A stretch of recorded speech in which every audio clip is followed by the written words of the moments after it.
الحمد لله وكفى وسلام على عباده الذين اصطفى أما بعد أعوذ بالله من الشيطان الرجيم بسم الله الرحمن الرحيم وما الحياة الدنيا إلا متاع الغرور سبحان ربك رب العزة عما يصفون وسلام على المرسلين والحمد لله رب العالمين اللهم صل على سيدنا محمد وعلى آل سيدنا محمد وبارك وسلم وما الحياة الدنيا إلا متاع الغرور اور دنیا کی زندگی دھوکے کی متاع ہے۔ جس دنیا میں ہم زندگی گزار رہے ہیں اس کو قرآن مجید میں دھوکے کا گھر کہا گیا۔ اس کو کہتے ہیں ایلیوژن، کہ انسان دیکھ کچھ رہا ہوتا ہے، حقیقت کچھ اور ہوتی ہے۔ اس کی مثال یوں سمجھ لیجئے کہ ایک آدمی گرمی کے موسم میں اپنی گاڑی پہ سفر کر رہا ہے تو اسے سامنے سڑک کے اوپر پانی نظر آتا ہے، اس کو سراب کہتے ہیں۔ حالانکہ سڑک کے اوپر پانی ہوتا نہیں، مگر فیلنگ ایسی ہوتی ہے کہ جیسے پانی ہے۔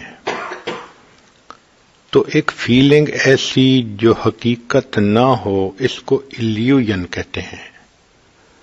اور یہ ایلیوژن اس دنیا میں بار بار انسان کو لگتا ہے، اسی کو دھوکے کا گھر کہا گیا۔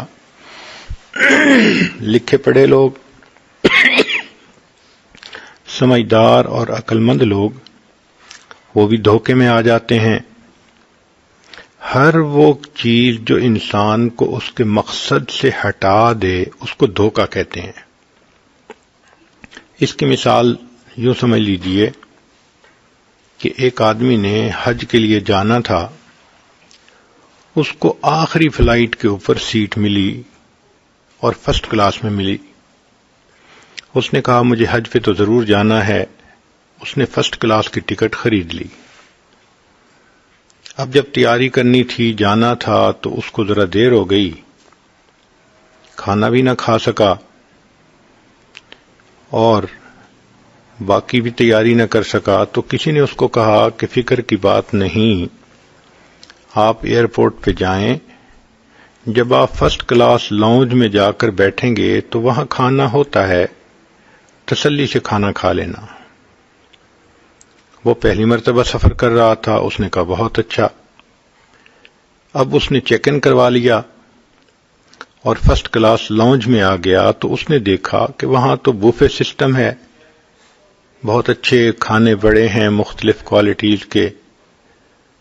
تو اس نے کہا کہ میں کیوں نہ تسلی سے یہاں کھانا کھا لوں، اخبار پڑھ لوں۔ اب وہ کھانا کھانے میں، اخبار پڑھنے میں اتنا مصروف ہوا کہ اس کو وقت کا پتہ ہی نہ چلا، اور جب اس کو احساس ہوا تو اس وقت فلائٹ کے دروازے بند ہو گئے تھے اور فلائٹ جا رہی تھی۔ اب اس کو واپس آنا پڑا، اس کی حج مس ہو گئی۔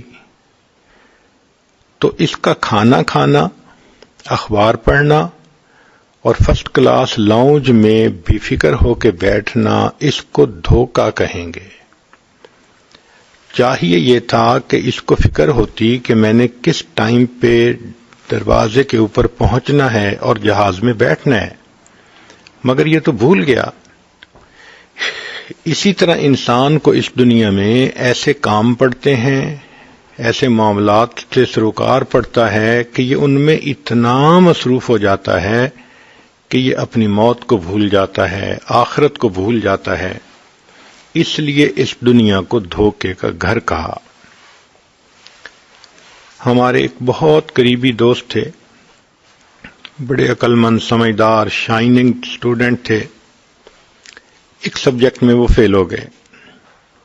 ہمیں بڑی حیرت ہوئی کہ یہ تو تیسری چوتھی پوزیشن لینے والا بچہ یہ سبجیکٹ میں فیل کیسے ہو گیا، اس کی سپلی کیسے آ گئی؟ تو میں نے اس سے پوچھا کہ بھئی بتائیں آپ کی سپلی کیسے آئی؟ اس نے کہا کہ جی پیپر سے ایک دن پہلے میرے پاس میرے انکل آئے اور انہوں نے مجھے کہا کہ جس دن پیپر ہوتا ہے میں تو رات کو پوری رات پڑھتا تھا، ایسے کرتا تھا. ایسی باتیں انکل نے کی کہ میں نے سوچا میں آج ساری رات پڑھوں گا. چنانچہ میں پوری رات پڑھتا رہا، حتیٰ کہ میں پیپر دینے کے لیے جب اپنے ایگزامینیشن ہال کے اندر آ کر بیٹھا تو بیٹھتے ہی میرے اوپر نیند غالب آ گئی. اب مجھے پیپر دینا تھا اور میرا دماغ سو رہا ہے، نہ مجھے کوئی چیز یاد آ رہی ہے، میری آنکھ نہیں کھل رہی. میں پیپر حل ہی نہ کر سکا اور میں پیپر میں فیل ہو گیا. اب اس کو دھوکہ کہیں گے کہ اس نے ایک ایسی چیز کو اچھا سمجھ لیا، ساری رات جاگنا جو اس کے حق میں اچھا نہیں تھی. اس کو چاہیے تھا جتنی اس نے تیاری کرنی تھی وہ کر لیتا، آخری رات میں پوری نیند کرتا تاکہ فریش حالت میں امتحان دینے کے لیے پہنچتا. تو ہماری زندگی کا مقصد آخرت کی کامیابی ہے. کوئی بھی چیز جو ہمیں آخرت کی کامیابی سے غافل کرے گی وہ دھوکہ کہلائے گی. اس لیے فرمایا یا اہل الغفلۃ والمال والسرور اعلموا ان الدنیا دار الفناء والغرور والآخرۃ دار البقاء والسرور فاذکروا فضیحۃ القیامۃ والصراط والنشور. تو مومن کو اس دنیا میں بہت واچفل اور بہت ویجیلنٹ رہنا پڑتا ہے، شیطان کسی گناہ کا ارتکاب نہ کروا دے، انسان نیکی کو مس نہ کر لے، چھوڑ نہ بیٹھے، کوئی ایسا کام نہ ہو کہ جس کی وجہ سے انسان اللہ رب العزت کی نظر سے گر نہ جائے. چنانچہ نبی علیہ الصلوۃ والسلام کے بارے میں حدیث مبارکہ میں آتا ہے کہ آپ صلی اللہ علیہ وسلم متواصل الحزن اور دائم الفکر تھے. آپ کے اوپر ایک غم کی کیفیت ہوتی تھی، ایک غم زدہ شخص جیسے ہوتا ہے. اور سیدنا صدیق اکبر رضی اللہ عنہ کے بارے میں آتا ہے رجل حزین، کہ وہ بھی بہت ہی غم زدہ شخصیت تھے. ان حضرات کے اوپر غم اس لیے سوار تھا کہ ان کو ہر وقت آخرت کی فکر رہتی تھی.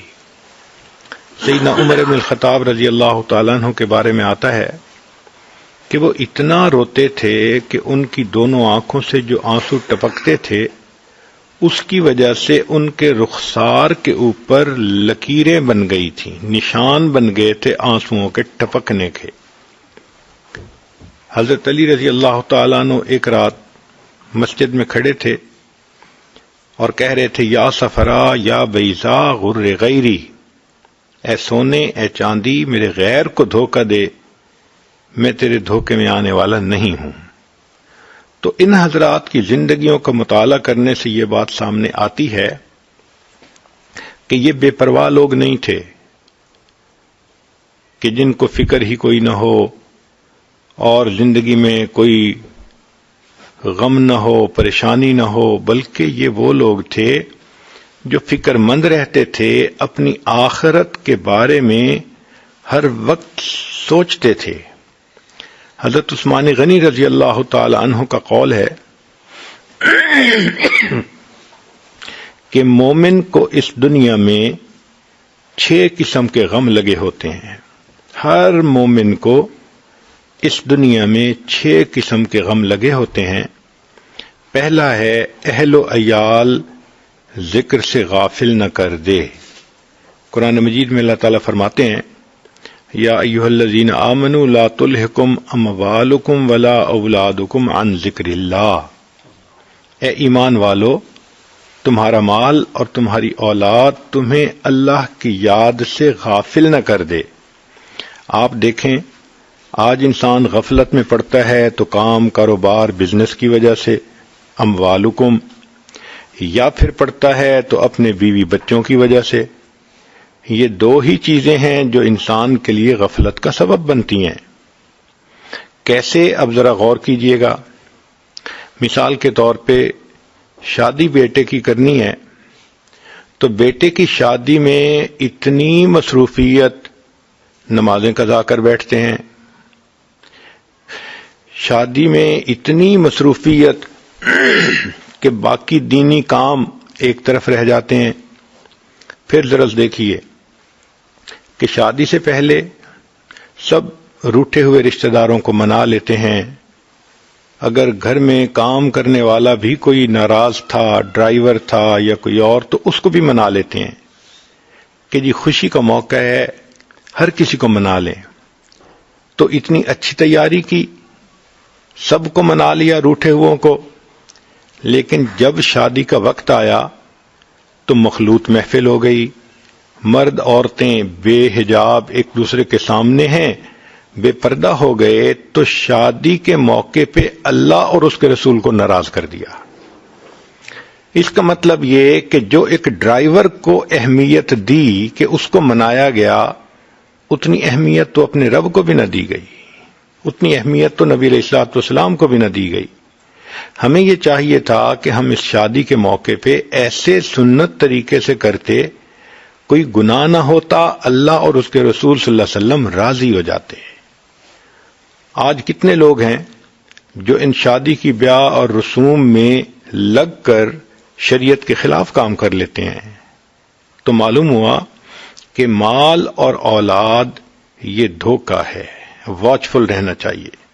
سیدنا صدیق اکبر عنہ کو ایک دفعہ ان کی اہلیہ نے کہا کہ بڑا میرا دل چاہتا ہے کہ کوئی سویٹ ڈش بناؤں، تو آپ مجھے کچھ دے دیں۔ انہوں نے فرمایا میں تو بیت المال سے صرف اتنا لیتا ہوں کہ جو عام غذا کے لیے میرے لیے کافی ہو، میں ایکسٹرا تو نہیں لیتا۔ انہوں نے کہا ٹھیک ہے۔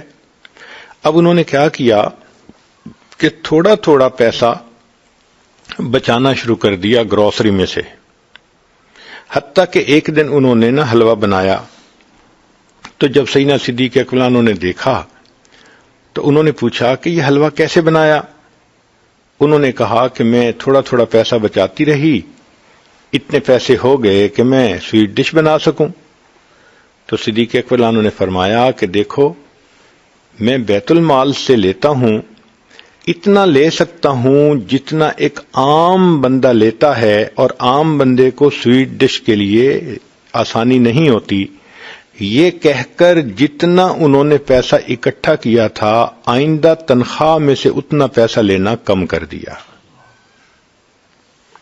سیدنا عمر رضی اللہ تعالیٰ عنہ کے پاس ایک مرتبہ مال غنیمت میں بہت سی خوشبو آئی، تقسیم کرنے کا وقت آیا تو آپ کی بیوی نے کہا کہ حضرت میں خوشبو تقسیم کر دیتی ہوں۔ فرمایا نہیں، کسی اور عورت کو کہتا ہوں۔ انہوں نے پوچھا کیوں، آپ کو مجھ پہ اعتماد نہیں کہ میں ٹھیک ٹھیک تقسیم کروں گی؟ فرمایا یہ تو اعتماد ہے کہ ٹھیک ٹھیک تقسیم کرو گی، لیکن جب آپ خوشبو کو تقسیم کر رہی ہوں گی، اس وقت اگر آپ کے ہاتھ پر کچھ خوشبو لگی یا اس کی خوشبو آپ نے سونگھی تو یہ کس کھاتے میں جائے گی؟ میں یہ بھی نہیں چاہتا کہ امیر المومنین کی بیوی خوشبو میں سے تھوڑا سا بھی زیادہ حصہ حاصل کرے۔ سوچئے کہ وہ لوگ اس معاملے میں کس قدر محتاط ہوتے تھے۔ عمر بن عبدالعزیز رحمت اللہ علیہ،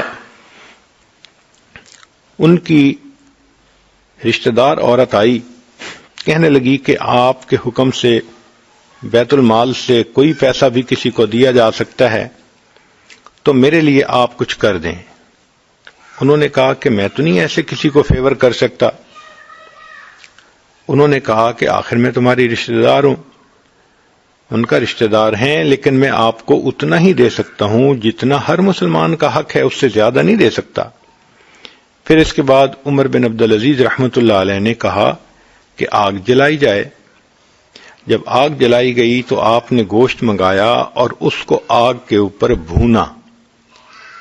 جب وہ بھن رہا تھا تو آپ نے اپنی اس رشتہ دار عورت کو بلا کر کہا کہ دیکھو، آپ جو مجھے کہہ رہی ہو نا کہ آپ مجھے دوسروں سے زیادہ دے دو، آپ چاہتی ہو کہ جہنم میں میرا بدن اس طرح جل رہا ہو جس طرح آگ کے اوپر یہ گوشت کی بوٹی جل رہی ہے. تو پہلا غم کہ اہل و عیال ذکر سے غافل نہ کر دیں، اور دوسرا غم کہ دنیا آخرت سے غافل نہ کر دے. فرمایا وَمَا الْحَيَاةُ الدُّنْيَا إِلَّا مَتَاعُ الْغُرُورِ، یہ دنیا کی زندگی تو دھوکے کی متاع ہے. چنانچہ ہاروت اور ماروت جو جادو لائے تھے، جب وہ جادو لوگ کرتے تھے تو یفرقون بہ بین المرء وزوجہ، اس جادو کی وجہ سے خاوند اور بیوی کے درمیان فاصلے ہو جاتے تھے، جدائی ہو جاتی تھی. لیکن یہ دنیا ایسی جادوگرنی ہے کہ جس پر دنیا کا جادو چل جاتا ہے، یفرق بین المرء وربہ، یہ بندے اور اس کے رب کے درمیان فاصلے ڈال دیتی ہے. تو یہ ایسی جادوگرنی کہ ہاروت ماروت کے جادو سے بھی بڑا جادو اس کے پاس ہے. نبی علیہ السلام نے 2 لفظوں میں بات سمجھا دی. فرمایا الدنیا حلوۃ خضرۃ، دنیا بڑی میٹھی ہے، بڑی سرسبز ہے. دیکھیں میٹھی چیز کھانے سے انسان کا جی نہیں بھرتا، پیٹ بھر سکتا ہے، جی نہیں بھرتا. اب آئس کریم مختلف فلیورز کی انسان جتنا بھی کھائے، چاکلیٹ کھائے، اس لیے نہ کھائے کہ بھئی ویٹ نہ گین کر لوں، یہ الگ بات ہے، مگر طبیعت تو چاہتی ہے کہ کھاتا ہی رہے. اسی طرح سرسبز اگر کوئی سینری ہو تو اس کو دیکھنے سے جی نہیں بھرتا. تو نبی علیہ السلام نے فرمایا یہ دنیا میٹھی بھی ہے، سرسبز بھی ہے. جتنا بندہ دنیا کے اندر انوالو ہوتا ہے کاموں میں، اتنا یہ اور بندے کو اپنے اندر الجھا لیتی ہے اور اس کو موت سے غافل کر دیتی ہے. لہذا یہ بھی انسان کے لیے دھوکہ بن جاتی ہے. چنانچہ ایک مرتبہ ایک بڑے میاں تھے جن کی عمر 85 سال تھی. اس عاجز نے ان سے بات کی کہ بھئی اب تو ایسی عمر ہے کہ ہمیں چاہیے کہ ہم نماز پڑھیں، نیکی کریں، آخرت کی تیاری کریں. تو میری ساری بات سننے کے بعد اس بڑے میاں نے اپنے گھٹنے کو پکڑا اور کہنے لگے کہ پیر صاحب اس گھٹنے میں ذرا درد ہے، دعا کرو یہ درد ٹھیک ہو جائے، پھر میں نماز شروع کر دوں گا. اب جو بندہ 85 سال کی عمر میں گھٹنے کے درد ٹھیک ہونے کا منتظر ہے، یہ دھوکہ نہیں تو پھر اور کیا ہے. نوجوان بچی کو کہیں کہ نماز پڑھو، آگے سے جواب ملتا ہے میں کون سی اماں دادی بن گئی ہوں. یہ دھوکہ ہے. یہ کہاں لکھا ہے کہ صرف اماں اور دادی کو موت آتی ہے؟ کتنی بچیاں جوانی کی عمر میں فوت ہو جاتی ہیں، کوئی ایکسیڈنٹ کے ذریعے، کوئی بیماری کے ذریعے.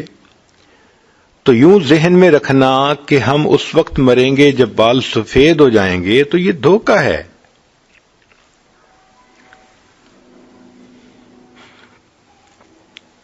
ایک مرتبہ میدان عرفات میں وقوف عرفہ کا وقت تھا، سب لوگ دعائیں مانگ رہے تھے. ایک بڑے میاں 2-3 نوجوانوں کے ساتھ بیٹھے شادی بیاہ کی باتیں کر رہے تھے. تو مجھے عجیب سا لگا کہ وقوف عرفہ میں تو دعا مانگنے کا وقت ہوتا ہے، اتنا قیمتی وقت ہے، اور یہ بڑے میاں ان کے ساتھ اس وقت میں بیٹھ کے یہ نکاح شادی کی باتیں کر رہے ہیں. تو میں نے ان سے حال چال پوچھنے کے لیے ان کو سلام کیا. میں نے پوچھا کہ آپ کا کیا حال ہے؟ کہنے لگے جو گزر جائے واہ واہ ہے. تو اس پر بھی حیرت ہوئی. زندگی تو ایسے لگ رہی تھی کہ چہرے پہ سنت نہیں، نماز کی پابندی نہیں، تو زندگی تو آہ آہ تھی. اور وہ کہتے ہیں کہ جو گزر جائے واہ واہ ہے. میں نے پوچھا آپ کی عمر کتنی ہوگی؟ کہنے لگے عمر تو میری 72 سال ہے، لیکن میرا دل 25 سے اوپر نہیں گیا. اب میدان عرفات میں وقوف عرفہ کے وقت جو بوڑھا بیٹھ کر یہ کہے کہ میرا دل 25 سے اوپر نہیں گیا، یہ دھوکہ نہیں تو اور کیا ہے. مسکین ابن آدم لباسہ کفن مرکبہ جنازہ ولدہ یتیم منزلہ قبر فراشہ تراب حلالہا حساب و حرامہا عذاب. کیا یہ دنیا ہے؟ حلال بھی اس میں سب کچھ ہوگا تو حساب دینا پڑے گا، اور اگر حرام ہوا تو عذاب اس کے بدلے میں ہوگا.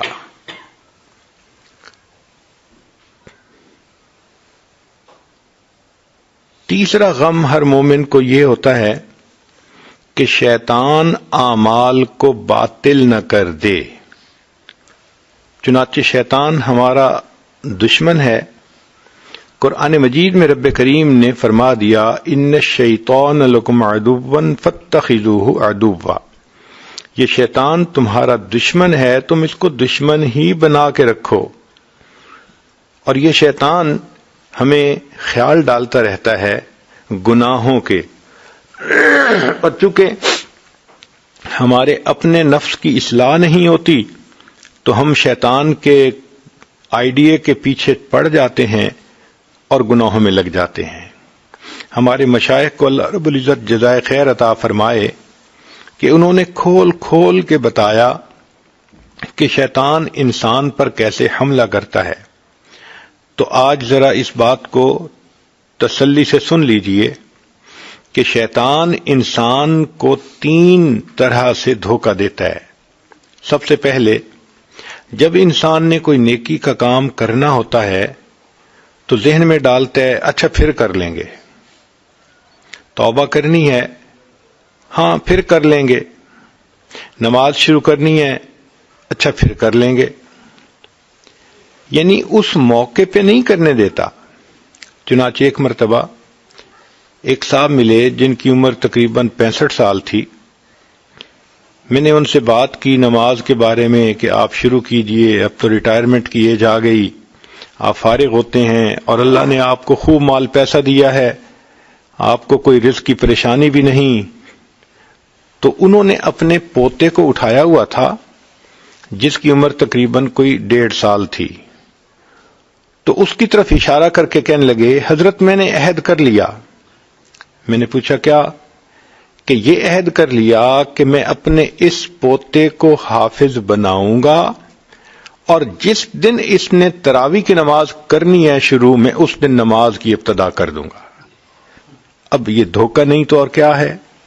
بھئی بتائیں آپ کا پوتا اتنا بڑا ہوگا کہ یہ حافظ بن جائے گا، پھر کیا اس وقت تک آپ بھی زندہ رہیں گے؟ کیا شیطان نے ذہن میں ڈال دیا کہ جی میں بچے کو پوتے کو پہلے حافظ بناؤں گا، پھر جب یہ تراویح کی نماز پڑھانے لگے گا تو اس کے پیچھے جب میں نماز پڑھوں گا تو بس پھر میں نماز کی پابندی کروں گا. تو یہ دھوکہ ہے کہ وہ ذہن میں ڈال دیتا ہے. کتنے لوگ ہیں ان سے اگر بات کریں کہ آپ یہ کام شروع کریں، وہ جی میں نے نیت کیتی ہے بس انشاءاللہ حج پہ جانا ہے، پھر میں نے بالکل نیک بن کے لوٹنا ہے. تو شیطان موقع پہ فی الفور توبہ نہیں کرنے دیتا، آگے ٹالتا ہے. اسی طرح طالبات کے ذہن میں یہ ڈالتا ہے ابھی تو پڑھ رہی ہیں، بس انشاءاللہ پڑھ کے پھر اکٹھا عمل کریں گے. جس طالبہ نے یہ سوچا کہ پڑھنے کے بعد اکٹھا عمل کروں گی، آپ سمجھ لیں کہ وہ عمل سے محروم رہے گی. جو عمل کرنے والی ہوتی ہیں وہ ادھر پڑھتی ہیں ادھر عمل کرتی ہیں، ادھر پڑھتی ہیں ادھر عمل کرتی ہیں. اللہ ان کو جیسے علم کی توفیق دیتا ہے عمل کی بھی توفیق عطا فرما دیتا ہے. تو یہ تو دھوکہ ہے کہ نیک اعمال کو انسان ٹال دے. آپ نے بہت سارے عورتوں کو دیکھا ہوگا، بچہ کہتا ہے امی میں چہرے پہ داڑھی رکھنا چاہتا ہوں. اچھا ٹھیک ہے شادی کے بعد رکھ لینا. اب یہ جو بچے کو کہا جا رہا ہے کہ شادی کے بعد رکھ لینا، یہ شیطان کا آئیڈیا ہے کہ وہ موقع پہ نہیں کہنے دیتا.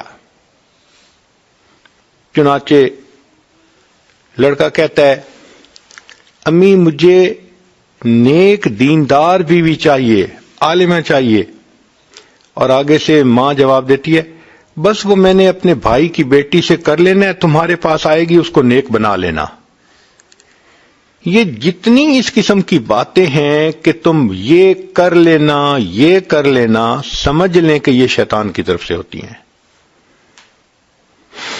تو پہلا دھوکہ شیطان یہ دیتا ہے کہ فوراً نیکی نہیں کرنے دیتا، کہتے کہ اچھا پھر کر لیں گے.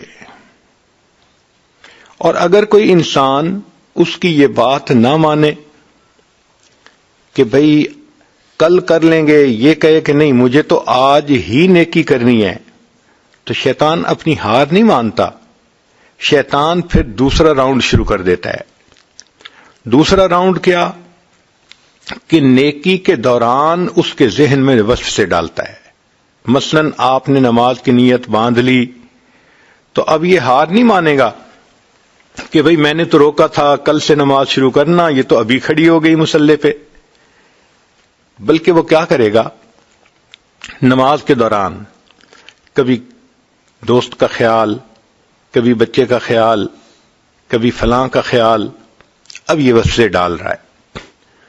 تو وساوس کے ذریعے انسان کی عبادت کی کوالٹی کو گرائے گا کہ یہ وسوسوں بھری نماز اللہ کے سامنے جائے گی تو پھٹے کپڑے کی طرح منہ پہ مار دی جائے گی.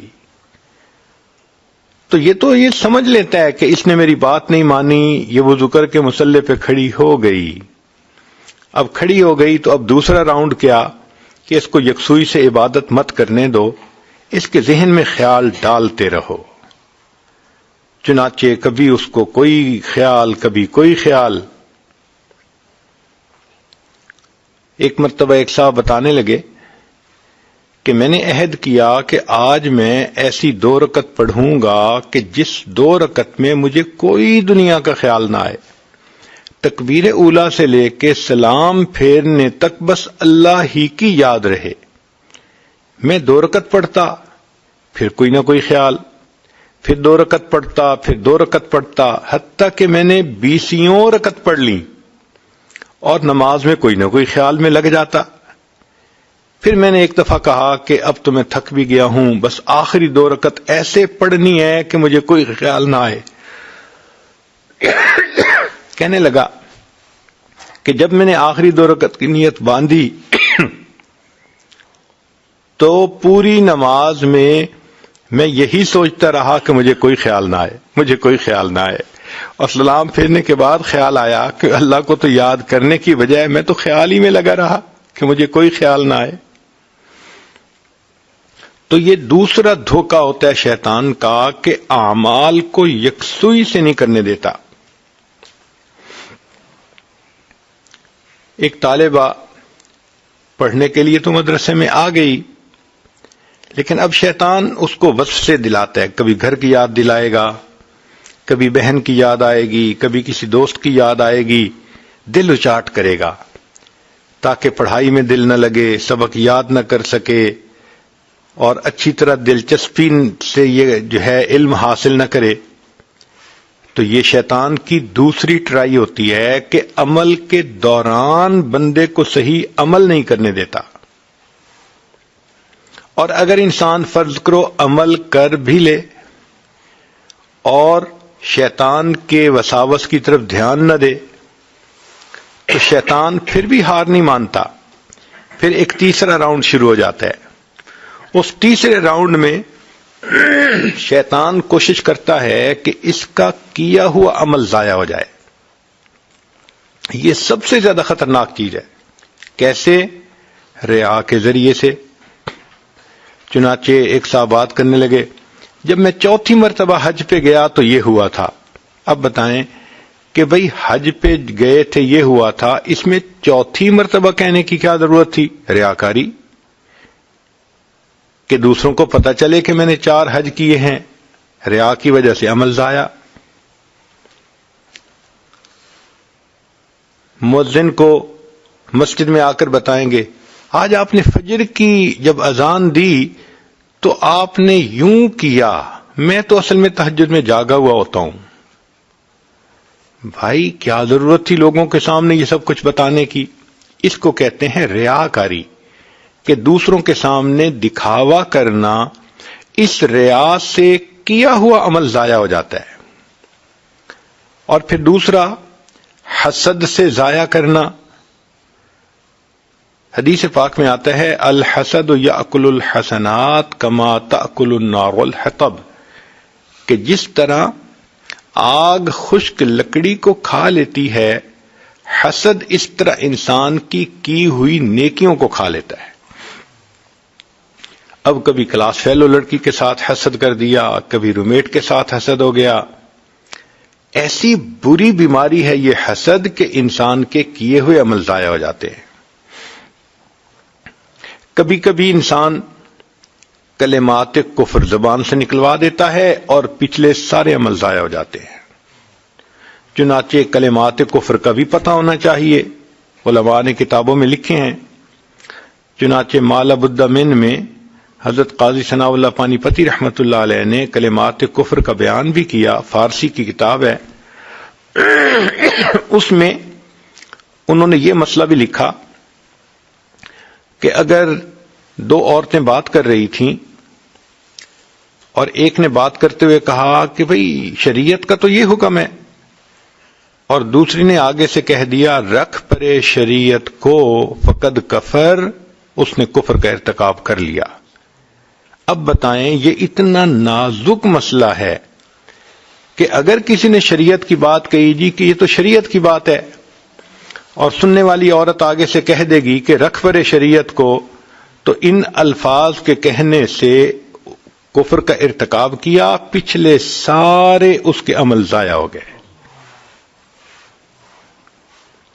اسی طرح انسان شرک کے ذریعے سے بھی ضائع کروا دیتا ہے، کیونکہ شرک ایسا برا گناہ ہے کہ جس کی وجہ سے لَيَحْبَطَنَّ عَمَلُكَ، اللہ فرماتے ہیں کہ آپ کے کیے ہوئے عملوں کو ہم ضائع کر دیں گے. تو دیکھیں شیطان پیچھا نہیں چھوڑتا. 3 موقعوں پہ یہ دھوکہ دیتا ہے. عمل سے پہلے دھوکہ دیتا ہے کہ عمل کو ڈیلے کرواتا ہے، بعد میں کر لینا. اور اگر انسان اس کی یہ بات نہ مانے تو عمل کے دوران دھوکہ دیتا ہے کہ وصف سے ڈال کے غافل کرتا ہے. اور آج اکثر و بیشتر نمازیں اسی طرح سے دنیا کے خیالات میں. چنانچہ ایک مسجد میں امام صاحب نے 4 رکعت کی نیت باندھی، لیکن انہیں شبہ ہوا کہ میں نے 2 رکعت پڑھی ہیں یا 4 پڑھی ہیں. انہوں نے سلام پھیر کے مقتدی لوگوں سے پوچھا بھئی 2 پڑھی ہیں یا 4؟ کسی کو یقین ہی نہیں تھا کہ 2 ہیں یا 4. سب اپنے اپنے خیالوں میں لگے ہوئے تھے. ایک بڑے میاں تھے، وہ کہنے لگے نہیں مولانا پکی بات ہے، آپ نے 2 رکعت پڑھی ہیں، 4 نہیں پڑھی. تو مولانا مطمئن ہو گئے. انہوں نے پھر 4 رکعت نماز پڑھا دی. نماز پڑھانے کے بعد انہوں نے بڑے میاں کا شکریہ ادا کیا کہ بڑے میاں اللہ آپ کا بھلا کرے، آپ کی وجہ سے پورے لوگوں کی نماز ٹھیک ہو گئی، ہم نے 4 رکعت پڑھ لی، آپ تو بڑی یکسوئی سے نماز پڑھتے ہیں. تو بڑے میاں نے جواب دیا مولانا میرے 4 بیٹے ہیں اور میں ہر رکعت میں ہر بیٹے کے بزنس کے بارے میں سوچتا ہوں، تو آج تو صرف 2 کے بزنس کے بارے میں سوچا تھا، باقی 2 کا رہ گیا، تو مجھے پتہ چل گیا کہ آپ نے 2 رکعت پڑھی ہیں، 4 نہیں پڑھی. اور یہ قرب قیامت کی علامات میں سے ہے. نبی اسلام نے فرمایا تم دیکھو گے کہ مسجد نمازیوں سے بھری ہوگی، ان کے دل اللہ کی یاد سے غافل ہوں گے. تو شیطان پہلا دھوکہ دیتا ہے کہ عمل کرنے میں رکاوٹ ڈالتا ہے، تاخیر کرواتا ہے. پھر دوسرا حملہ کہ جب عمل انسان کر رہا ہوتا ہے اس وقت اس کو وساوس کے ذریعے سے غافل کرنے کی کوشش کرتا ہے. اور تیسرا حملہ کہ جب انسان عمل کر لیتا ہے حسد کے ذریعے، ریا کے ذریعے، کلمات کفر کے ذریعے، شرک کے ذریعے ان اعمال کو برباد کروا دیتا ہے. اس لیے یہ شیطان ہمارا پکا دشمن ہے. تو 6 غم ہر مومن کے لیے ہیں دنیا میں. پہلا غم اہل و عیال ذکر سے غافل نہ کر دے.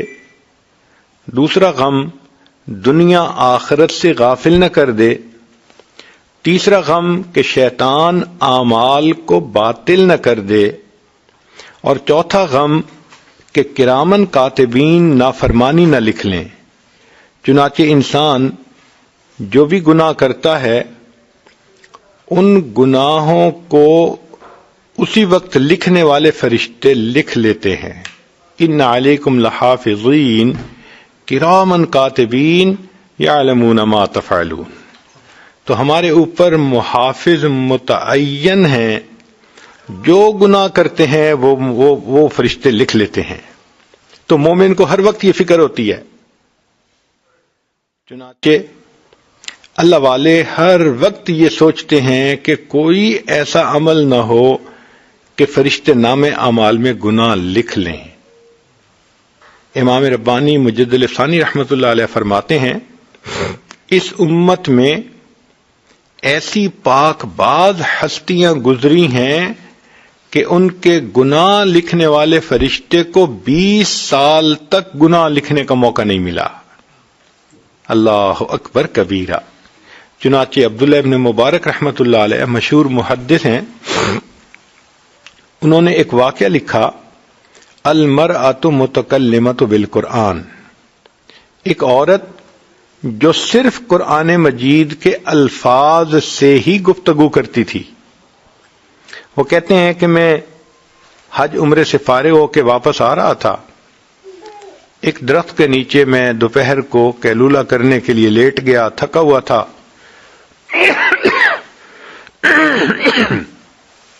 جب میں اٹھا تو میں نے دیکھا کہ اونٹ پہ سوار کوئی سواری قریب آ رہی ہے۔ قریب آنے پر میں نے کہا السلام علیکم، تو جواب میں ایک بڑی عمر کی عورت بولی اور اس نے کہا سلام قولا من رب الرحیم، گویا اس نے میرے سلام کا جواب دے دیا۔ میں نے پوچھا کہ بڑی اماں آپ یہاں اکیلی کیسے آ گئیں؟ اس نے قرآن کی آیت پڑھی وَمَن يُضْلِلِ اللَّهُ فَلَا هَادِيَ لَهُ۔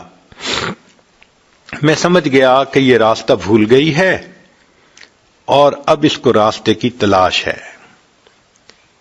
میں نے پوچھا کہ اماں آپ کدھر سے آ رہی ہیں؟ کہنے لگی وَأَتِمُّ الْحَجَّ وَالْعُمْرَةَ لِلَّهِ۔ میں سمجھ گیا کہ یہ حج عمرہ کرنے کے بعد واپس آ رہی ہے۔ میں نے پوچھا اماں آپ نے جانا کدھر ہے؟ اس نے کہا ادخلوا المصر انشاء اللہ آمنین۔ تو میں سمجھ گیا کہ یہ شہر جانا چاہتی ہے، میں نے بھی شہر جانا تھا۔ میں نے کہا کہ اماں آپ چلیں، میں آپ کے اونٹ کی نکیل پکڑ لیتا ہوں اور آپ کو میں شہر تک پہنچا دیتا ہوں۔ کہنے لگی ان احسنتم احسنتم لانفسکم۔ میں سمجھ گیا کہ بھئی اس نے مجھے دعا دی ہے، میں چل پڑا۔ اب راستے میں چونکہ راستہ کچھ لمبا تھا تو مجھے عربی کے کچھ اشعار آتے تھے، میں نے وہ پڑھنے شروع کر دیے۔ جب میں نے وہ پڑھے تو اس عورت نے کہا فَقْرَؤُوا مَا تَيَسَّرَ مِنَ الْقُرْآنِ، کہ بھئی اگر تم نے کچھ پڑھنا ہی ہے تو قرآن مجید میں سے کچھ پڑھ لو۔ کہنے لگے میں نے پھر قرآن کی تلاوت شروع کر دی۔ جب شہر کے قریب پہنچے تو میں نے اس سے پوچھا اماں اس شہر میں آپ کا کون ہے؟ اس نے قرآن کی آیت پڑھی المال والبنون زینت الحیات الدنیا۔ تو میں سمجھ گیا کہ اس کے بیٹے ہیں۔ تو میں نے پوچھا کہ آپ کے بیٹوں کے کیا نام ہیں؟ اس نے قرآن کی آیت پڑھی ابراہیم و اسماعیل و اسحاق و یعقوب۔ تو مجھے پتہ چل گیا کہ اس کے یہ 4 بیٹے ہیں۔ تو میں نے اس جگہ پہنچ کے جہاں قافلے اترتے تھے ان بچوں کا نام لے کے آواز لگائی تو میں نے دیکھا کہ 4 نوجوان بچے جن کے چہروں پہ نیکی کا نور تھا، بہت منور چہرے تھے، تقوی نظر آتا تھا ان کی زندگی میں، اتباع سنت نظر آتی تھی، وہ اس کے بیٹے تھے۔ وہ چاروں کے چاروں آ گئے، وہ اپنی والدہ کو ڈھونڈتے پھر رہے تھے اور فکر مند تھے کہ والدہ کی سواری کہاں رہ گئی۔ والدہ کو ملے، سواری، انہوں نے اللہ کا شکر ادا کیا۔ اب ان کی والدہ نے ان کو کہا کہ قرآن مجید کی آیت پڑھ کے کہا کہ وَيُطْعِمُونَ الطَّعَامَ، یعنی بچوں کو یہ کہا کہ یہ جو شخص مجھے لے کے آیا ہے اس کو کھانا کھلا کے بھیجو۔ تو بچوں کے پاس کھانا تھا، انہوں نے فوراً دسترخوان لگایا اور انہوں نے مجھے کھانا کھلایا۔ میں کھانا کھا کے اٹھنے لگا تو میں نے ان کا شکریہ ادا کیا، تو عورت نے آیت پڑھی انما نطعمکم لوجہ اللہ لا نرید منکم جزاء ولا شکورا۔ عبداللہ مبارک رحمۃ اللہ کہتے ہیں میں بڑا حیران، جب سے یہ عورت مجھے ملی ہے تب سے ہر بات کے جواب میں یہ قرآن کی آیت ہی پڑھ کے جواب دیتی ہے، ہر بات کا جواب قرآن کے الفاظ سے دیتی ہے۔ تو میں نے اس کے بچوں سے پوچھا کہ یہ تمہاری والدہ کا کیا معاملہ ہے؟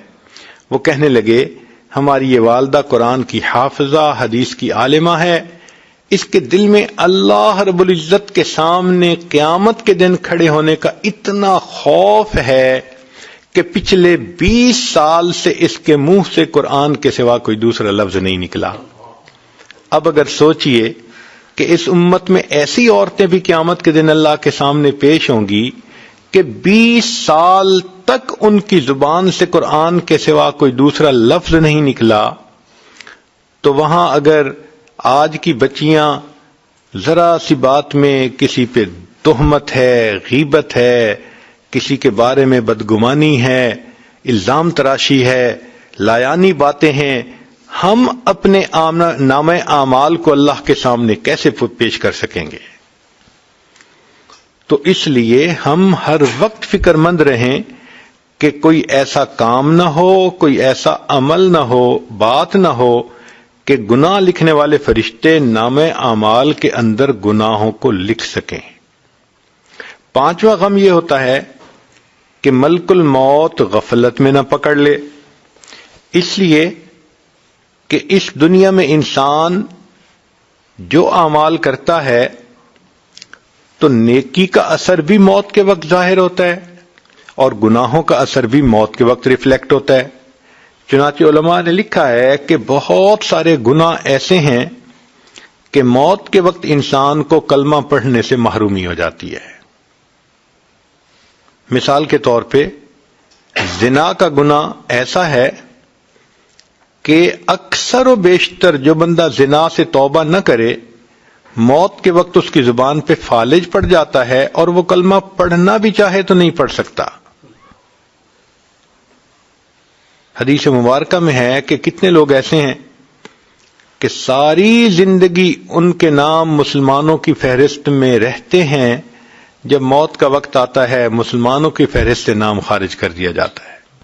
اور ویسے بھی یہ قرب قیامت کا زمانہ ہے جس کے بارے میں نبی الاسلام نے فرمایا یصبح مؤمنا و یمسی کافرا، تم دیکھو گے ایک آدمی صبح اٹھے گا ایمان والا ہوگا، شام سونے کے لیے بستر پہ جائے گا ایمان سے خالی ہوگا۔ تو اپنے ایمان کی تو بڑی فکر کرنی چاہیے، کیا پتہ کب موت آ جائے، موت کا کسی کو کچھ پتہ نہیں۔ چنانچہ ایک نوجوان کراچی میں تیسری منزل پہ کچھ کام کر رہا تھا، کھڑکی سے باہر نکل کے اللہ کی شان کے جو پاؤں پھسلا تو وہ نیچے ٹور روڈ کے اوپر آ کے گرا۔ اب تیسری منزل یعنی کہیں 60 فٹ سے وہ نیچے گرا، اور اللہ کی شان نہ ہڈی ٹوٹی، نہ جسم پہ کوئی زخم آیا، نہ خون نکلا۔ وہ ایسے اٹھ کھڑا ہوا جیسے کہ کسی نے اٹھا کے زمین پہ رکھ دیا ہو۔ سب لوگ حیران تھے کہ 50-60 فٹ کی بلندی، نیچے پکی سڑک ہو اور پھر بندے کو کوئی چوٹ نہ آئے۔ خیر سب لوگ خوش ہوئے۔ تیسرے دن اس کے 2 دوست تھے، وہ اس کو مبارکباد دینے کے لیے آئے کہ بھی ہم نے سنا آپ تیسری منزل سے گر گئے مگر اللہ نے آپ کو بچا لیا۔ تو وہ بھی کہنے لگا ہاں اللہ کا مجھ پر بڑا فضل ہوا۔ تو وہ دوست کہنے لگے کہ اچھا اب اگر اللہ نے حفاظت کی تو ہمیں مٹھائی کھلاؤ۔ وہ کہنے لگا یہ میرے بالکل گھر کے سامنے ایک مٹھائی کی دکان ہے، میں ابھی وہاں سے تازہ مٹھائی لے کے آتا ہوں۔ انہوں نے کہا بہت اچھا۔ یہ کہہ کے یہ نوجوان اپنے ڈرائنگ روم سے گھر میں آیا اور بیوی کو کہا کہ مجھے پیسے دو، میں مٹھائی لاتا ہوں۔ جب اس نے پیسے لیے اور جانے لگا تو گھر کا فرش دھویا گیا تھا اور ایک جگہ پر تھوڑا سا پانی کھڑا تھا۔ جب اس نوجوان نے پاؤں رکھا تو پاؤں پھسلا، یہ سر کے بل گرا، وہیں اس کی موت آ گئی۔ آپ ذرا غور کیجئے کہ تیسری منزل سے نیچے گرتا ہے تو چوٹ تک نہیں آتی، اور اپنے گھر کے فرش پہ پاؤں پھسلتا ہے تو موت آ جاتی ہے۔ کسی نے سوچا بھی نہیں ہوگا کہ اس کو اس طرح موت آئے گی۔ تو کب موت آئے اس کے بارے میں کوئی بندہ نہیں جانتا۔ فرید بن عطار رحمت اللہ علیہ فرماتے ہیں، میں نوجوان تھا، میری عطر کی دکان تھی اور میری دکان پہ چھوٹی چھوٹی شیشیاں تھیں جن میں عطر ہوتی تھی۔ ایک دن ایک بوڑھا آیا اور میری شیشیوں کو وہ بڑے غور سے دیکھنے لگا۔ میں نے کہا بڑے میاں کیا دیکھ رہے ہیں؟ اس نے کہا میں دیکھ رہا ہوں کہ اتنی شیشیوں میں آپ کی جان اٹکی ہوئی ہے، یہ جان کیسے نکلے گی؟ تو کہنے لگے مجھے بڑا غصہ آیا، میں نے کہا جیسے آپ کی نکلے گی ویسے میری نکلے گی۔ تو جیسے ہی میں نے یہ کہا تو وہ بڑے میاں کہنے لگے اچھا نوجوان، پھر میری تو جان ایسے نکلے گی۔ اس کے پاس چادر تھی ہاتھ میں، وہ فرش پہ لیٹ گیا اور چادر اپنے اوپر اوڑھ کر کہنے لگا لا الہ الا اللہ محمد الرسول اللہ۔ میں نے کہا یہ بڑے میاں میرے سامنے کیا ڈرامہ کر رہا ہے؟ جب میں آگے ہوا اور دیکھا تو واقعی اس کی روح نکل چکی تھی۔ تو جن لوگوں نے موت کی تیاری کی ہوتی ہے ان کی پھر ایسے روح نکل جاتی ہے۔ چنانچہ ایک تھے ننھے میاں بھوپالی رحمت اللہ علیہ، بزرگوں میں سے تھے۔ چنانچہ ان کے بارے میں آتا ہے کہ جب ان پر موت کا وقت آیا تو بہت ان کے قریبی رشتہ دار ساتھ تھے، تو وہ بتا رہے تھے بھئی اب میرے دونوں پاؤں سے جان نکل گئی، بھئی میری دونوں ٹانگوں سے جان نکل گئی، اب میری رانوں سے جان نکل گئی۔ یہ خود بتا رہے تھے۔ اچھا بھئی دیکھو میرے دونوں ہاتھوں سے جان نکل گئی، اور پھر آخر پر کہنے لگے اچھا دیکھو اب میرے سینے سے جان نکل رہی ہے، اچھا میں چلتا ہوں، السلام علیکم ورحمت اللہ، یہ کہہ کر کلمہ پڑھا اور فوت ہو گئے۔ اللہ والوں کی ایسے موت آتی ہے۔ اللہ اکبر کبیرہ۔ ایک بزرگ تھے، ان کی بیٹی کا نام تھا حفصہ، وہ 3 سال کی تھی اور اپنے ابو سے بڑی اٹیچڈ تھی، بہت محبت کرتی تھی۔ ایک دن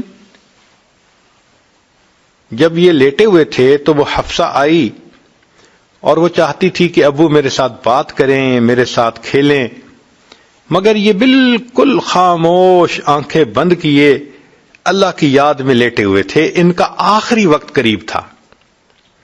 وہ حفصہ آئی، جب اس نے دیکھا کہ ابو ریسپونڈ نہیں کر رہے تو وہ ان کے اوپر لیٹ گئی، اوپر چڑھ گئی۔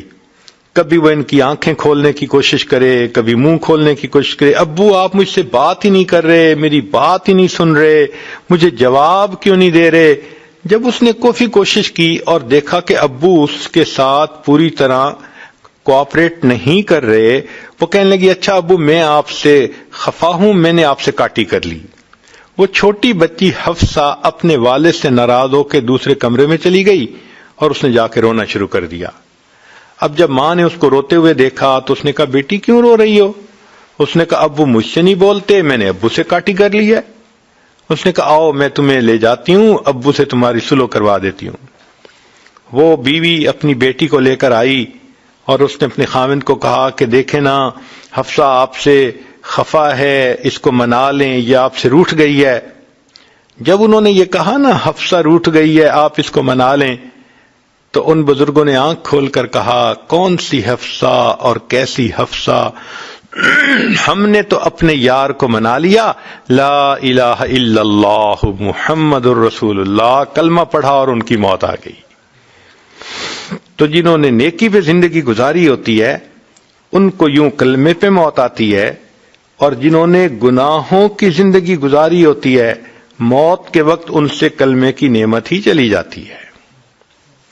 تو ملک الموت غفلت میں نہ پکڑ لے، یہ بھی مومن کو غم سوار ہوتا ہے۔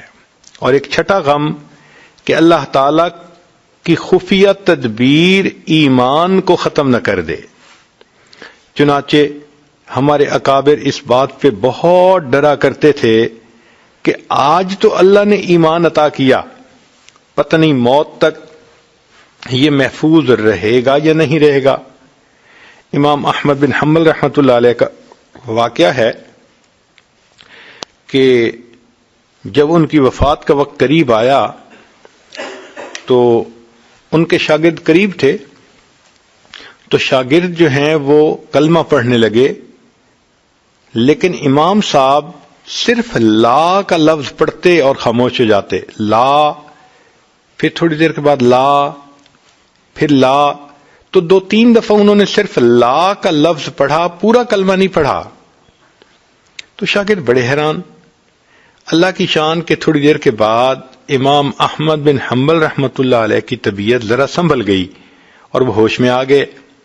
تو شاگردوں نے کہا کہ حضرت ہم تو آپ کے پاس کلمہ پڑھ رہے تھے اور آپ کلمہ پڑھنے کی بجائے صرف لا اور لا کہہ رہے تھے۔ تو امام صاحب نے کہا حقیقت میں اس وقت شیطان میرے سامنے آ گیا تھا اور مجھے کہہ رہا تھا کہ احمد بن حنبل تو ایمان بچا کے دنیا سے چلا گیا، اور میں اسے کہہ رہا تھا لا، نہیں، جب تک میری آخری سانس نہیں نکل جاتی میں اس وقت تک بھی تیرے حملے سے امن میں نہیں ہوں۔ تو ہمارے اکابر تو آخری لمحے تک غمزدہ رہتے تھے کہ کہیں کوئی ایسی غلطی نہ ہو کہ کہیں ایمان ضائع نہ ہو جائے۔ اور واقعی اس دنیا میں کتنے لوگ آئے کہ جنہوں نے ابتدا میں عبادت کی زندگی گزاری، لیکن بالآخر آخری عمر ان کی ہدایت سے ہٹ کر گمراہی میں چلی گئی۔ سفیان ثوری رحمت اللہ علیہ ایک مرتبہ بیٹھے ہوئے رو رہے تھے، تو کسی نے کہا کہ حضرت کوئی گناہ سرزد ہو گیا؟ تو ان کے سامنے گندم کا دانہ پڑا تھا، انہوں نے گندم کا دانہ اٹھا کر دکھایا اور فرمایا کہ میں نے اپنی زندگی میں اپنے رب کی اتنی بھی نافرمانی نہیں کی جتنا یہ گندم کا دانہ ہے۔ اس نے کہا اگر اتنی بھی نافرمانی نہیں کی تو پھر روتے کیوں ہیں؟ تو وہ فرمانے لگے کہ میں روتا اس بات پہ ہوں کہ اللہ رب العزت نے مجھے ایمان کی جو دولت ابھی عطا فرمائی ہے، معلوم نہیں یہ موت تک محفوظ رہے گی یا نہیں رہے گی۔ ذرا غور کیجئے کہ یہ حضرات اپنے آخری وقت پر موت کے معاملے میں کس قدر غمزدہ رہتے تھے کہ کہیں آخری وقت میں ایمان سے ہم محروم نہ ہو جائیں۔ اور قرآن مجید کی ایک آیت بھی ہے، اللہ فرماتے ہیں سَنَسْتَدْرِجُهُم مِّنْ حَيْثُ لَا يَعْلَمُونَ، ہم ان کو درجہ بدرجہ اتاریں گے۔ کتنے لوگ ہوتے ہیں نیکی پہ ہوتے ہیں، ایک سنت چھوٹی، پھر دوسری چھوٹی، کبھی تہجد چھوٹی، کبھی تکبیر اولیٰ چھوٹی، ایک ایک عمل زندگی سے نکلتے کچھ سالوں کے بعد ایک ایسی کیفیت میں وہ آ جاتے ہیں کہ نیکی سے بہت دور ہو جاتے ہیں۔ تو فرمایا سَنَسْتَدْرِجُهُم مِّنْ حَيْثُ لَا يَعْلَمُونَ، ہم ان کو اس طرح درجہ بدرجہ اتاریں گے ان کو پتہ بھی نہیں چلے گا۔ وَأُمْلِي لَهُمْ إِنَّ كَيْدِي مَتِينٌ، ہم ان کو ڈھیل بھی دے دیں گے اور ہماری تدبیر بڑی پکی ہے۔ تو یہ دل میں غم ہوتا ہے کہ اگر کسی بات پہ اللہ تعالیٰ ناراض ہو گئے تو یہ ظاہر میں جو ہم نیکی کے اعمال کرتے پھر رہے ہیں یہ ظاہر ہی رہے گا، اندر سے اصلیت نکل جائے گی اور انجام بالآخر برا ہوگا۔ آخر قرآن مجید میں ہم بلعم باور کے بارے میں پڑھتے ہیں، اللہ تعالیٰ فرماتے ہیں فَمَثَلُهُ كَمَثَلِ الْكَلْبِ، اس کی مثال کتے کی مانند۔ یہ وہ شخص تھا، مفسرین نے لکھا ہے کہ جس نے 400 سال تک عبادت کی اور اتنا بڑا درجہ پا لیا کہ اس کی ہر دعا قبول ہوتی تھی، مستجاب الدعوات بن گیا تھا موسیٰ علیہ السلام کے زمانے میں۔ اب ذرا غور کیجئے، جس بندے نے سینکڑوں سال سجدے کیے، اللہ کی عبادت میں زندگی گزاری، اور جس کو ایسا مقام ملا کہ اس کی ہر دعا قبول ہوتی ہے، پھر اس نے موسیٰ علیہ السلام کی مخالفت کی، نتیجہ کیا نکلا؟ روحانیت کے سب درجوں سے نیچے گر گیا۔ اللہ فرماتے ہیں فَمَثَلُهُ كَمَثَلِ الْكَلْبِ، اس کی مثال کتے کی مانند ہے۔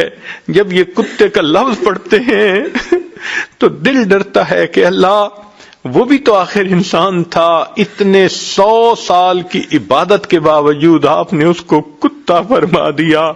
کوئی اپنی عبادت پہ کیسے ناز کر سکتا ہے، اپنے علم پہ عمل پہ کیسے ناز کر سکتا ہے؟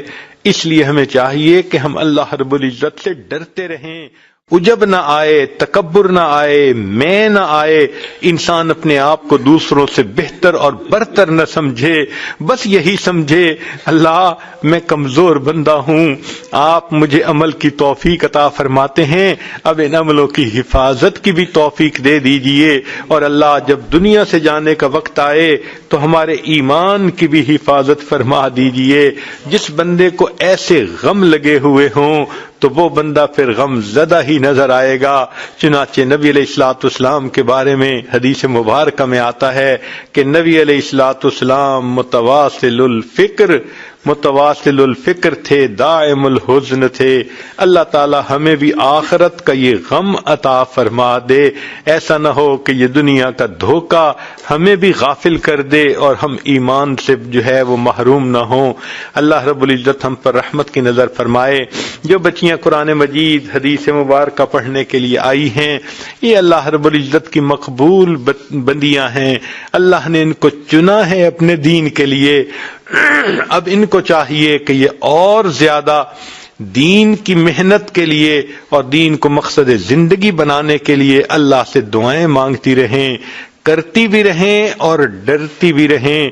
جو انسان عمل بھی کرتا ہے پھر اللہ سے ڈرتا بھی ہے، اللہ اس کے ایمان کی حفاظت فرماتے ہیں۔ رب کریم اس جامعہ کو یا اس ادارے کو دن دگنی رات چوگنی ترقی نصیب فرمائے۔ جو پڑھنے والی بچیاں ہیں اللہ ان کو اپنی مقبول بندیوں میں شامل فرمائے، اور اللہ تعالیٰ ان بچیوں کے گھروں میں، والدین کی زندگیوں میں نیکی دینداری کی زندگی نصیب فرمائے۔ وآخر دعوانا ان الحمد للہ رب العالمین۔ دعا سے پہلے یہ آج توبہ کے کلمات پڑھائے گا، تو جو بچیاں پچھلے گناہوں سے سچی پکی توبہ کرنا چاہتی ہیں دل میں نیت کر لیں کہ ہم آئندہ سچی اور سچی زندگی گزارنے کا دل میں ارادہ کر رہی ہیں۔ الحمد للہ وکفی وسلام علی عبادہ الذین اصطفی، اما بعد۔ یہ کلمات پڑھیے۔ بسم اللہ الرحمن الرحیم۔ لا الہ الا اللہ محمد الرسول اللہ، آمنت باللہ وملائکتہ وکتبہ ورسلہ والیوم الآخر والقدر خیرہ وشرہ من اللہ تعالی والبعث بعد الموت، آمنت باللہ کما ہوا باسمائہ وصفاتہ وقبلت جمیع احکامہ اقرار باللسان وتصدیق بالقلب اشہد ان لا الہ الا اللہ واشہد ان محمدا عبدہ ورسولہ استغفر اللہ ربی من کل ذنب واتوب الیہ برحمتک یا ارحم الراحمین۔ ان کلمات کو پڑھنے سے آپ تو بتائے ہو چکی ہیں، ہمارے مشائخ نے چند معمولات بتائے ہیں، اگر ان کو بھی کریں گی تو انشاءاللہ دل میں اللہ رب العزت کی محبت بڑھے گی۔ ایک ہے 100 مرتبہ درود شریف صبح شام پڑھنا، 100 مرتبہ استغفار صبح شام پڑھنا، روزانہ قرآن مجید کی تلاوت کرنا۔ جن دنوں میں نماز خواتین کو معاف ہوتی ہے ان دنوں میں تلاوت نہ کریں، بن کیے اللہ اجر اور ثواب عطا فرما دیتے ہیں۔ چلتے پھرتے ہر وقت دل میں اللہ تعالیٰ کا دھیان رکھنا۔ اور آخری چیز ہے کہ جب بھی آپ صبح یا عشاء کی نماز پڑھیں تو تھوڑی دیر کے لیے مصلی پہ اللہ سے لو لگا کر بیٹھ جائیں اور یہ سوچیں کہ اللہ رب العزت کی رحمت آ رہی ہے، دل میں سما رہی ہے، دل کی ظلمت اور سیاہی دور ہو رہی ہے، اور دل اللہ اللہ اللہ یہ دل کہہ رہا ہے۔ انشاءاللہ جب اس طرح سے روزانہ تھوڑی دیر اپنے دل کی طرف دھیان کر کے بیٹھیں گی تو اس کی نورانیت آپ اپنے دل میں محسوس کریں گی۔ ابھی دعا سے پہلے چند منٹ اسی ذکر قلبی کی مراقبے کی مشق کر لیجئے تاکہ پھر ہم دعا کر لیں۔ آنکھوں کو بند کر لیجئے، سر کو جھکا لیجئے، دنیا اور جو کچھ دنیا میں ہے اس سے ہٹ کٹ کے اللہ رب العزت کی یاد میں ڈوب جائیے۔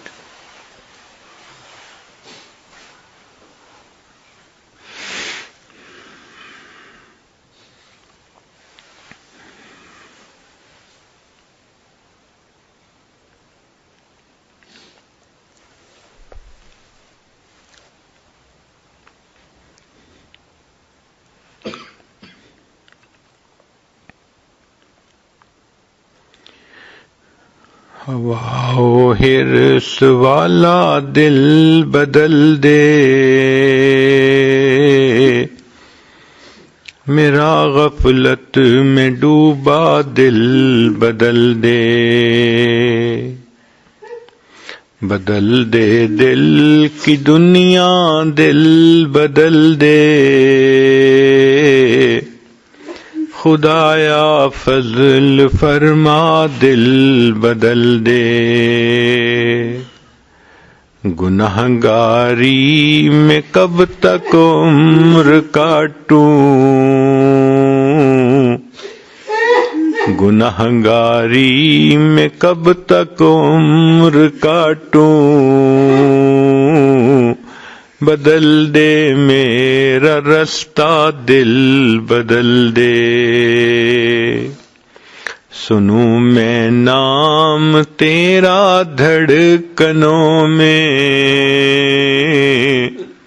مزہ آ جائے مولا دل بدل دے،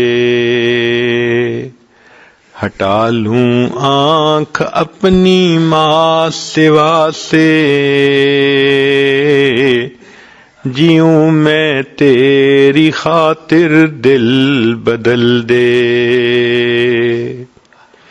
یہ کیسا دل ہے سینے میں الہی، یہ زندہ بھی ہے مردہ دل بدل دے، پڑا ہوں تیرے در پر دل شکستہ،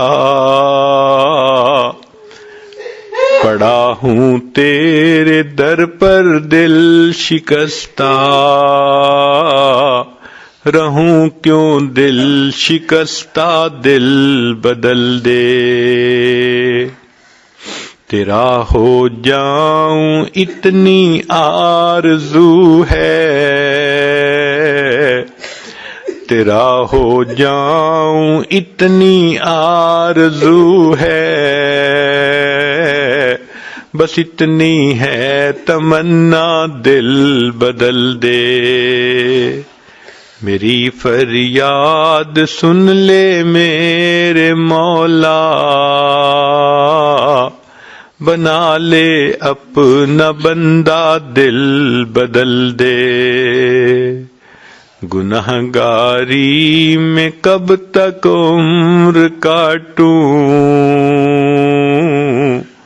بدل دے میرا رستہ دل بدل دے۔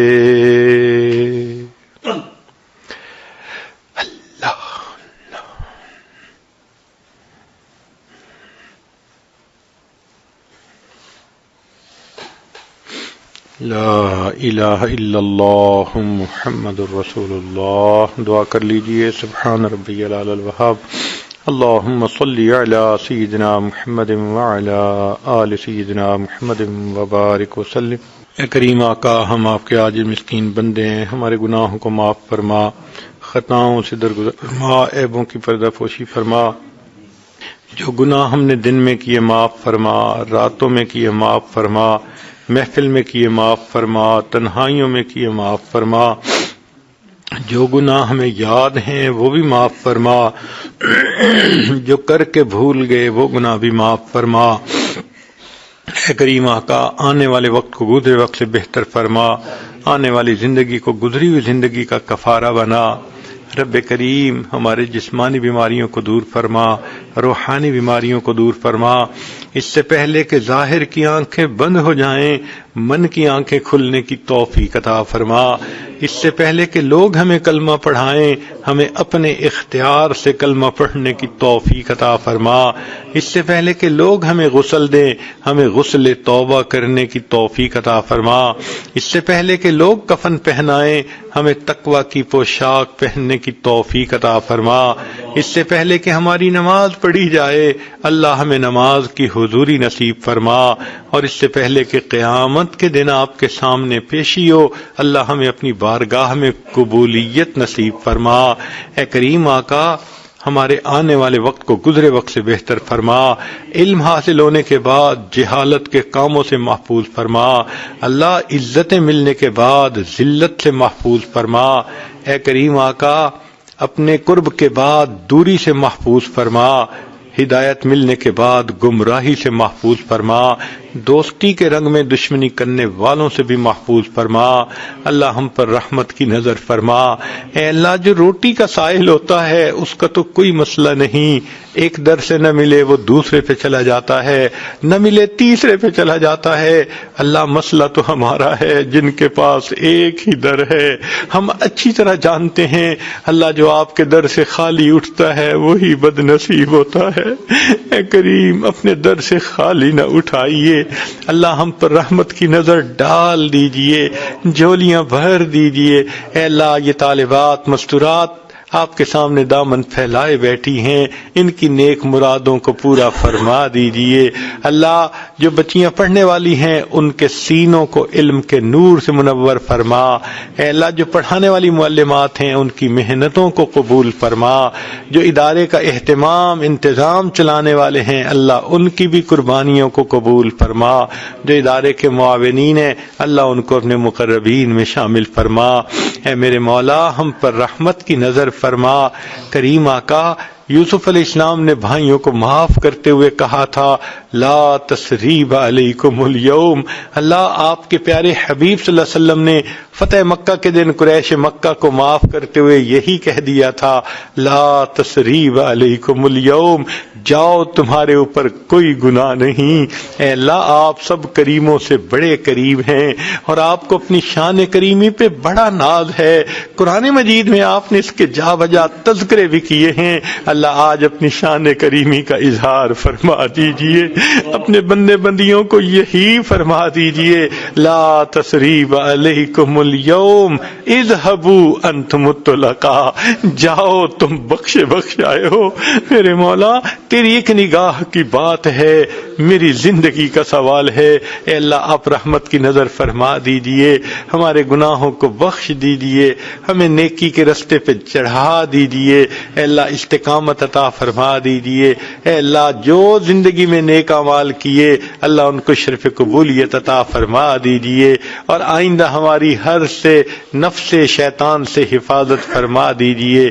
کریم آقا امت مسلمہ کو عزت رفتہ نصیب فرما، ہمیں بار بار اپنے گھر کا دیدار عطا فرما، اپنے حبیب صلی اللہ علیہ وسلم کے در کی قبولیت والی حاضری نصیب فرما، بیماروں کو شفا عطا فرما، جو مقروض ہیں قرضوں کی ادائیگی کی سبیل پیدا فرما، اے اللہ جو پریشان ہیں پریشانیوں کو ختم فرما، اٹکے کاموں کا ہونا آسان فرما، الجھے کاموں کو اپنی رحمت سے سلجھا، اللہ ہماری ان دعاؤں کو اپنی رحمت سے قبول فرما، ہمارے والدین عزیز اقارب مشائخ جو فوت ہو چکے ان کی مغفرت فرما، جن کی آپ نے مغفرت کر دی قرب کے اعلیٰ درجات عطا فرما، اللہ ہماری ان دعاؤں کو قبول فرما۔ ربنا تقبل منا انک انت السمیع العلیم تب علینا انک انت التواب الرحیم، صلی اللہ تعالی علی حبیبہ سیدنا محمد وآلہ واصحابہ اجمعین برحمتک یا ارحم الراحمین۔